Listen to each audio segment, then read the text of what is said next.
The Last of Us Part 1 has officially released over the weekend, and we have a brand new way to experience the original game of The Last of Us. I've been playing a few hours of it. I'm definitely enjoying my time with it, but I am going to save my impressions until episode 6 of Road to Part 1, which is coming out later on this week. But with Naughty Dog taking the opportunity to up the overall graphics and fidelity of the original Last of Us game, we're given some new context based off updated textures and updated things that were added to the game itself that really give context to our favorite clicker hunter, Joel Miller, the main protagonist of The Last of Us. And we've learned over the weekend a lot of really cool things, like when he was actually born, which will indicate and pinpoint his specific age, and not only The Last of Us Part 1, but The Last of Us Part 2, as well as some very concerning things about Joel and what he was going through right before and during the early days of the outbreak. So what is going on, guys? It is your boy TKD123 here, back in Place in Source, and let's get right into some news that we've learned about Joel from The Last of Us.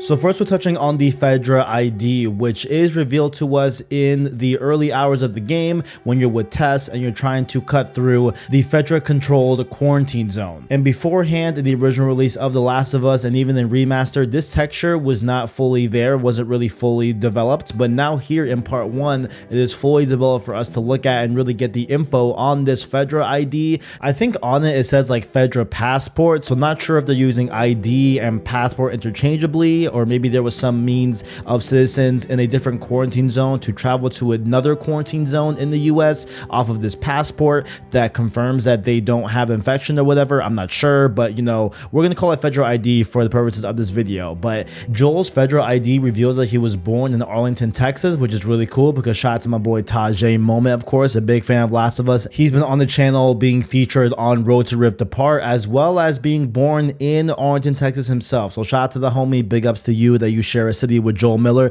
That's dope, you know what I'm saying? That's really cool. But moving on from that, the FEDRA ID was issued on February 24th, 2033, which is not only one day before my birthday, shout out to that, but this FEDRA ID expires on February 24th, 2034, meaning citizens had to get this reissued every year. It was probably a way to keep account for who and how many people were still alive in the quarantine zone. Perhaps it acted like an annual census as opposed to the modern day where that census in the US at least is every 10 years. But maybe this was a way to properly keep track of how many and who are in the quarantine zone at any given year. But going back to Joel specifically here, Joel was born officially on September 26th, 1981 as of this FEDRA ID. This makes him 52 years old during Part 1, and with Part 2 taking place 5 years after the original events of the game, this puts him at 57 years old during The Last of Us Part 2. Believe it or not, this is kind of our first indication of how old Joel has been. We knew the age of Ellie because she says it in the original game that she's 14, and then of course it was a big thing about being 5 years later in The Last of Us Part 2 and she's 19, but we've never really gotten the full and official look at Joel's age, and now we have it here with him being 52 in Part 1 and 57 in Part 2. But now we can answer the long ass question, how old was Joel when he had Sarah? Because up until then, we've only had a throwaway line that Joel says to Ellie when they're at the university in the original Last of Us, and Joel talks about how he had Sarah at a very young age. Have you ever been to one of these? What, university? Yeah. No, not as a student at least. Why not? I had Sarah when I was pretty young. Were you married? For a while. What happened? Okay, Too much? too much. So although we knew that Joel was super young when he had Sarah, now we can do a little bit of math here and figure out how old he was as well when he had Sarah based off of Sarah's age as well. So we know that Sarah was 12 years old when she died, being on September 26, 2013. We've never known how old Joel was on Outbreak Day until now, since we know how old he will be 20 years later. So if Joel is 52 during the events of Last of Us Part 1, that makes him 32 on Outbreak Day during the intro of the game, since there's a 20-year jump. 52 minus 20, we get 32, which with some simple math here and some reverse engineering and some, obviously I need some doctorates for this whole math. I'm sorry about that. Joel had Sarah 12 years prior to Outbreak Day, since Sarah during Outbreak Day is 12 years old. So you take 32 minus 12, you get 20 years old. So Joel was 20 years old when he and Joel's wife at the time had Sarah. So really the last piece of the puzzle here that we're missing here is what happened to Sarah's mom and Joel's, now ex-wife, presumably. Okay, so in my Last of Us Iceberg, shameless plug, go check it out if you want to know more about Last of Us lore and different theories and all that. Definitely go check it out. It's a great watch for sure. But what happened to Sarah's mom had to have been, I feel like, a nasty divorce, or what I'm more leaning towards more is a death scenario, because definitely in the clip here, Joel does not want to discuss what happened after the marriage between Joel and Sarah's mother. He definitely does not want to discuss it, and it definitely does seem like a dark topic for him to bring up and for him to talk about. So this has to be some sort of tragedy in some shape, form, or fashion. Once again, I asked in the Iceberg, but I'll ask you, what do you guys think down in the comments below? It's clear that Joel and Sarah's mom met while she was in the university, because Joel said that he never went to university as a student, so that must mean that he was going on campus to meet Sarah's mom and stuff like that. And maybe they, had some of the nasty good stuff and were able to conceptualize Sarah as a born, baby and stuff like that. So we'll see how that all pans out. But down below, guys, what do you think in the comments below? What do you think happened to Sarah's mom? And my big guess here is, hey guys, listen, I think there is a decent shot we might see this backstory in the Last of Us HBO show. That's all I'm saying. I think it could be possible. We'll see if we get context during the HBO show. So next up here, with the great updates in The Last of Us Part 1, we do get access to more high-res assets in Joel's home that does paint Joel's health in a very different way that we see in the initial game of The Last of Us. So first up here, on his nightstand, we see that he has an anti-anxiety medication, which probably has a lot to do with his work issues that we hear at the beginning of the intro of the game. Actually, the very first words that Joel ever says in The Last of Us, when he's talking to Tommy on the phone, and then he talks about how there's some work issues that could be the end of his employment with this specific company or something like that. Tommy, listen to me. He is the contractor. He's the contractor, okay? I can't lose this job. I understand. Let's talk about this in the morning, okay? We'll talk about it in the morning. All right, good night. Hey. Scoot. Monday at work, huh? What are you still doing up? It's late.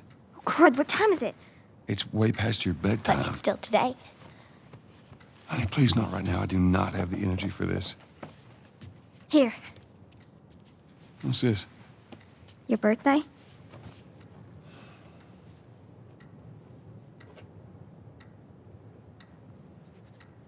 You kept complaining about your broken watch.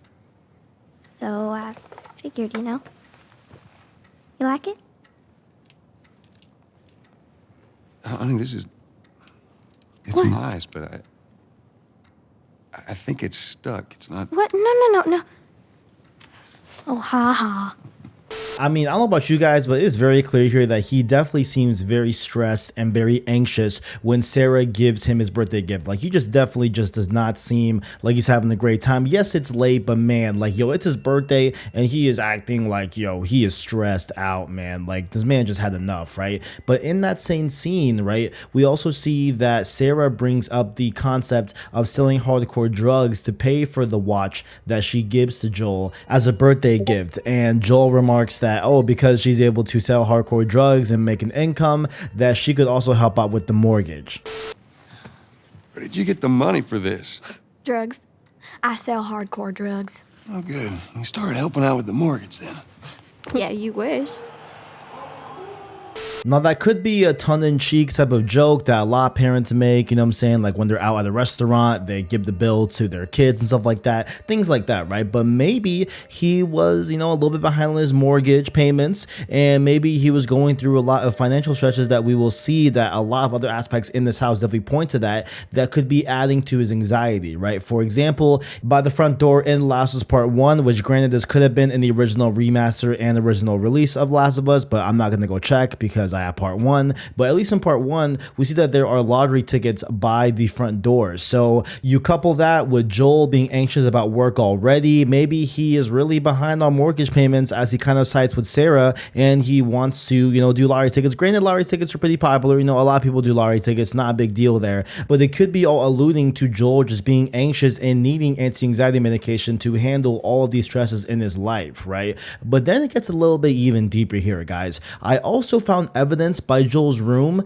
and outside of his room as well, and granted, these were all over the house, so maybe this is just like a reoccurring texture, but I do feel that there is intent behind this texture, and that is that there are a ton of different how to create a startup company type of books. There's a bunch of, schematics of different floor plans as well, and if you couple those with Joel and Tommy's conversation at the very beginning of the game, maybe Joel and Tommy were a part of some startup company that they were, trying to make sure launched successfully and got off the ground and stuff like that. So that in itself could also add to Joel's need for anti-anxiety medication. Like, definitely having a startup and having bills and a mortgage and this and the third definitely will pile on and would definitely make anyone anxious in the long run. But going back to Joel's room, we see that he has high blood pressure medicine as well, which is, pretty, relatively common in Americans, right, in the US, but definitely something to take note of, that he does also have high blood pressure, but he also has another concerning medicine bottle as well. There's a third one that we don't get to see the full text of, and it's just still blurry to see, but we have a gastric ulcer medicine. And so gastric ulcers are stomach ulcers that are open sores that develop on the lining of the stomach. Having a stomach ulcer can give you indigestion, heartburn, nausea, or in extreme cases, make you vomit blood, having dark, sticky, tar-like stool, and sudden sharp pains in your stomach that steadily get worse. Luckily though, Joel's already in treatment by indication of this medicine, and it should take a few months to heal. We're not sure when he started this medication, but he's at least on the road to recovery from that standpoint. But again, this definitely adds to the stress and definitely having to maintain a job that's able to pay for not only the mortgage, the bills, all that great stuff, all of things that he has to take care of with Sarah, and now the medicine as well. You definitely see that Joel was in a very stressful type of environment and position in his life right now, being a single dad, and he had all these health problems as well to go along with it, like the high blood pressure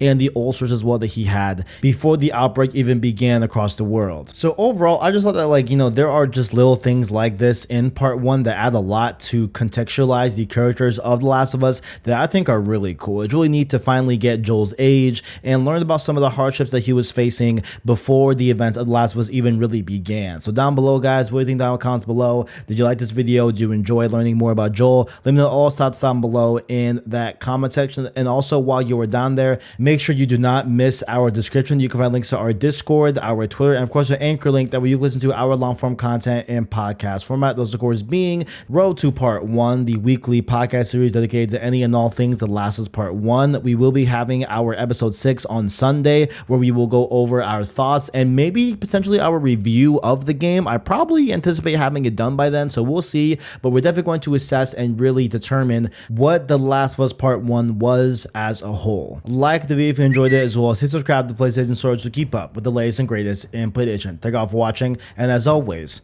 greatness awaits.